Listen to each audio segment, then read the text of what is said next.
You really thought I was finished? Think again. Those were the words scrawled across a photo of my house, stuffed in my mailbox exactly 1 year after my HOA confrontation went viral. Remember me? I'm the guy who exposed our corrupt HOA president for illegal water usage during California's worst drought, resulting in a $1 million environmental fine. I thought we'd won. I was wrong. This morning, I woke up to find my award-winning drought-resistant garden completely destroyed. Crushed plants, slashed irrigation lines, and spray painted across my front door. Green lawns matter. But the real shock? Security footage showing Karen Mitchell, the former HOA president, directing the vandalism while talking on the phone with someone from Emerald Communities, the same development corporation that just announced plans to restore our neighborhood to its former glory and is forcing a special election to reinstate the original HOA board. They've offered to slash HOA fees if homeowners vote Karen back in. What they're not telling everyone, they're actually after something much more valuable hidden beneath our homes. Comment below where you're watching from, and if you've ever dealt with an HOA that came back for revenge, because I'm about to show you how far they'll go when millions are at stake. When I called Elena, our interim HOA president, she already knew about the letters. They've been planning this for months, she explained, her voice tense. They found a loophole in the HOA charter. If they can get 65% of homeowners to vote for reinstatement, the current board can be completely replaced and all our new environmental policies overturned. The timing wasn't accidental. The drought had finally broken 2 months ago with the heaviest rainfall in decades. The reservoirs weren't completely refilled, but the immediate crisis had passed, and people's memories were already fading. California weather patterns were predictable that way. Drought, followed by flooding, followed by more drought. But now, with green starting to return naturally to the landscape, Karen was leveraging the moment. I took a walk around the neighborhood that evening to clear my head. Our community had transformed over the past year. Where once there were water-hungry lawns, now there were vibrant rock gardens, native wildflowers that exploded with color after rain, and efficient drip irrigation systems. The local wildlife had returned too. Hummingbirds, butterflies, even a family of quail that regularly paraded across my front yard. The Davis rule had spread beyond our community with over 50 HOAs across California, adopting similar provisions that prioritize state environmental regulations over aesthetic requirements. I'd even given a few talks at community colleges about our experience. It felt like we'd actually changed something important, but not everyone appreciated the change. As I rounded the corner past the old Henderson house, Bob had sold it after his indictment, I spotted a familiar black SUV parked in a driveway. Karen Mitchell was standing on the porch of the Taylor's house, one of the few families who had complained about our new landscaping guidelines. Karen's highlighted blonde hair caught the setting sun as she gesticulated emphatically, pointing to a pamphlet in her hand. I ducked behind a large agave plant before she could spot me. The Taylors nodded along to whatever she was saying, then took the pamphlet and shook her hand. So that was her strategy, door-to-door campaigning to build support for the special election. Back home, I did some digging into Emerald Communities. The development company had appeared seemingly overnight, purchasing foreclosed properties and water-stressed agricultural land throughout Southern California. Their public statements emphasized returning communities to their former glory, which apparently meant ripping out drought-resistant landscaping and replacing it with lush, green, water-intensive lawns and non-native plants. But something felt off about their business model. California was still in a long-term water crisis. Despite the recent rains, why would a major developer be pushing for landscaping that would inevitably lead to dead lawns and devalued properties when the next drought hit? My sister Sarah from the state EPA called the next morning. "You're not going to believe this," she said without even saying hello. Remember Karen's brother-in-law who owned Evergreen Lawn Services? He's now listed as Emerald Community's chief landscaping consultant. Are you serious? I sat up straight, coffee forgotten. Isn't he still facing charges? His case is on hold pending further investigation, which is suspicious by itself. But here's the really interesting part. Emerald Communities has been applying for special water rights across the state, specifically in neighborhoods where they own properties. Water rights? I don't understand. They're trying to bypass the normal water allocation system, Sarah explained. If approved, they'd essentially have their own private water supply, unrestricted by drought regulations that apply to municipal systems. That's when the pieces clicked together. So they could keep their properties green regardless of drought conditions. Exactly. And guess which neighborhood is at the top of their application list? Willow Creek Estates, I said grimly. You got it. And they're using your neighborhood as a test case. If they can overturn the Davis rule there, they can challenge similar regulations statewide. I called an emergency meeting with Elena and the current HOA board that evening. As we gathered in Elena's living room, the mood was tense. They've already convinced at least 20 homeowners to support them, Elena reported, showing us a list of names. Most are people who never fully embraced the water-wise landscaping. But why would anyone want to go back to the old system? Asked Michael, our treasurer. Our water bills are lower, maintenance costs are down, and property values have actually increased. Elena sighed. Karen's promising them significantly reduced HOA fees if they vote her in. Apparently, Emerald Communities will subsidize our operating costs. In exchange for what? I asked, though I already suspected the answer. In exchange for modifying our water rights agreement to include them as a community partner, Elena confirmed, sliding a document across the table. They're literally trying to buy our water. 3 days later, I came home to find my carefully cultivated desert garden destroyed. My rare succulents were crushed, irrigation lines cut, and decorative stones scattered across what remained of my drought-resistant plants. Spray painted across my front door in bright green. Green lawns matter. I wasn't the only target. Elena's rock garden had been dismantled, and 3 other board members reported similar vandalism. The police took reports but seemed unconvinced. It was connected to the upcoming HOA vote. Probably just teenagers, the officer suggested, despite the obvious connection to our situation. The special election was only 2 weeks away, and Karen's campaign was gaining momentum. Emerald Communities had set up an information booth at our community center, offering free landscaping consultations and promising water security for Willow Creek's future. They were clever enough to avoid mentioning the environmental issues, directly instead focusing on property values and community aesthetics. Sarah called with worse news. The State Water Board is actually considering their application, she said, her voice tight with frustration. Emerald has some powerful political connections pushing this through during the non-drought window. If they succeed, they'll have a legal precedent to challenge conservation requirements across the state. At that week's community meeting, the room was sharply divided. Karen stood at the microphone, looking more polished than ever in an expensive suit, Emerald Communities logo pin gleaming on her lapel. The drought emergency is over, she announced confidently.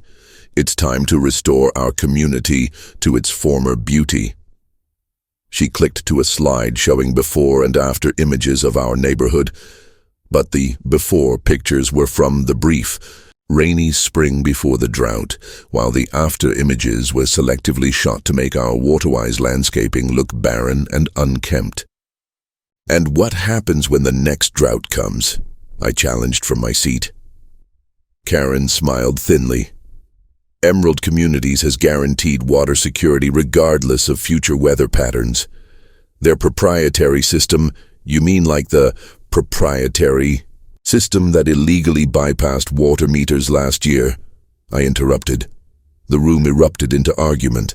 As I looked around, I realized with sinking certainty that we might actually lose this vote. The morning after the contentious meeting, I woke to urgent knocking. It was Michael, our HOA treasurer, looking like he hadn't slept. "You need to see this," he said, thrusting a flash drive into my hand. "My cousin works for the county water authority. He found something about Emerald Communities that doesn't add up." We huddled around my laptop as Michael opened a folder of documents, internal emails, water usage projections, and land surveys. "Emerald isn't just applying for special water rights," Michael explained, pointing to highlighted sections. "They're applying for rights to the aquifer that runs beneath Willow Creek Estates." "There's an aquifer under us?" I asked, surprised. "A significant one. It was mapped during the drought but kept quiet to prevent private drilling. Emerald somehow got hold of the geological surveys." He clicked through to a map that showed a massive underground water reserve extending beneath our neighborhood and the surrounding undeveloped hills. "So they want to buy up properties here to access the water underneath?" It seemed like an expensive way to get water rights. Michael shook his head grimly. "It's worse. According to these projections, they plan to extract so much water that it would literally undermine the geological stability of the neighborhood within 5 years. Our houses would start experiencing foundation damage, sinkholes, potentially become uninhabitable." "But that would destroy their own properties," I said, confused. "Not if they've already flipped them by then. Look at this timeline." Michael pointed to a business plan spreadsheet. "They're planning to renovate properties with water-intensive landscaping, market them as drought-proof luxury homes, sell them at premium prices within 3 years, then begin intensive extraction from their remaining properties." I sat back, stunned. "They're planning to collapse our neighborhood. And they need to overturn the Davis rule to do it legally," Michael added. "That's why they're so focused on our HOA. If they control the board, they control the property covenants and can sign water rights over to themselves." I immediately called Sarah at the EPA, then Elena, and finally a contact at the local news station who had covered our previous HOA battle. "We need to get this public fast," I told them. "The votes in 10 days." What followed was the most intense week of my life. Sarah took the documents to her superiors at the EPA, who immediately flagged the application for review. Elena organized an emergency town hall for the entire neighborhood, not just HOA members. My media contact couldn't run the story without official confirmation, but agreed to attend our meeting. The night of the town hall, our community center was packed beyond capacity. Karen and 2 representatives from Emerald Communities sat in the front row, looking confident. I noticed they'd brought their own camera crew, presumably to capture selective footage for their campaign. Elena opened the meeting calmly. "We've called you all here because information has come to light about Emerald Communities' plans for Willow Creek Estates that every homeowner deserves to know before voting." One of the Emerald representatives stood immediately. "This is inappropriate and potentially slanderous. We're here to improve property values, not participate in fear-mongering." "Then you won't mind answering some questions about your water extraction plans," I said, stepping forward with my laptop and connecting it to the projector. The geological survey map appeared on screen, showing the aquifer beneath our homes. For just a moment, Karen's composed facade cracked. She hadn't known the full plan. "According to county records," I continued, "Emerald Communities has applied for rights to extract up to 500 million gallons annually from this aquifer. Their own geological impact report, which wasn't included in their public application, shows this would cause significant ground subsidence in our neighborhood within 36-60 months. Murmurs spread through the crowd as I clicked through the documents, explaining each one in simple terms. The Emerald representatives tried repeatedly to interrupt, claiming the documents were fake or stolen, but the evidence was overwhelming. Then came our secret weapon. Sarah had arranged for the state geologist to attend, Dr. Rivera stood up from the back of the room, introduced herself, and confirmed everything we'd presented. Based on these extraction plans, which match what was submitted to the water board, homes in this area would likely experience foundation damage beginning in year 3 of operations, with potential sinkholes developing in years 4 through 6. Her official credentials silenced even the Emerald representatives. Karen suddenly stood up. "I had no knowledge of this," she announced, looking directly at the Emerald team. "I was told this was about restoring our community standards and property values." The lead Emerald representative tried to pull her back into her seat, but Karen shook him off. A year of planning her comeback had just collapsed, and surprisingly, she wasn't going down with it. "They approached me after I moved," she continued, her voice shaking with either anger or fear. "They said they wanted to help restore the neighborhood to its former glory and offered to back my campaign for HOA president. I didn't know about any aquifer or extraction plans. Whether she was telling the truth or just saving herself didn't matter." The crowd had turned decisively against Emerald communities. When the representative tried to speak, he was shouted down by homeowners demanding answers about whether their homes were literally being undermined. Our local news contact was filming everything, her expression showing she knew she had a bigger story than expected. Within hours, the footage was running on the evening news, and by morning, it had been picked up by national outlets. The special election was postponed indefinitely as state agencies launched investigations into Emerald communities. Water rights. Applications across California were flagged for review, and several politicians who had supported their permits suddenly found themselves answering uncomfortable questions about campaign contributions. The aftermath was swift and decisive. Emerald communities' permits were revoked pending a full environmental impact study.